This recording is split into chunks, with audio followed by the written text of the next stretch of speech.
Средното медицинско училиште Јане Сандански од Штип за 30 дена мора да го прекрои правилникот за облекување на ученици и наставници кој забрануваше кратки сукњи, пирсеви и фризури во бои, хеланки и слично, бидејќи тоа од него го бара Државната комисија за спречување на дискриминација. Државната комисија за спречување на дискриминација препорачува овие 3 средни училишта во рок од 30 дена од приемот на нејзиното донесено мислење за повеќе кратна дискриминација да извршат измена на куќните редови и кодексот со отстранување на правилата за надворешниот изглед на учениците и за ова писмено да ја известат. Стои меѓу другото во одлуката. Оваа одлука доаѓа откако до споменатата комисија се поднесени неколку представки за кои подносителите велат дека се дискриминаторски и не се во склад со законот за средно образование, според кој образованието на децата е задолжително, под еднакви услови и без дискриминација.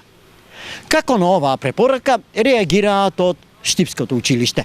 Непријатно сме изненадени од одлуката на Комисијата за дискриминација која нашето училиште заедно со училиштата од Струмица и од Прилеп утврди индиректна дискриминација врз учениците. Прашањето е што сега?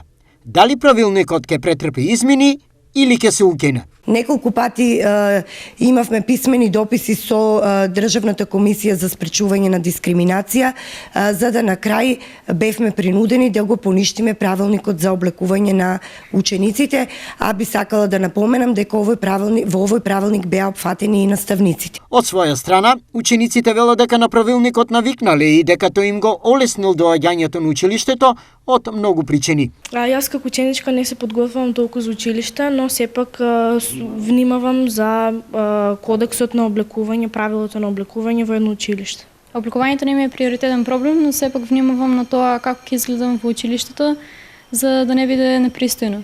Освен за Штипското, идентично мислење Државната комисија за спречување на дискриминација донесе мислење и за средните училишта Мирче Ацев од Прилеп и Јане Сандански од Струмица. Комисијата ќе го следи извршувањето на препораките до овие 3 средни училишта, кои ако не постапат, ќе бидат пријавени во суд.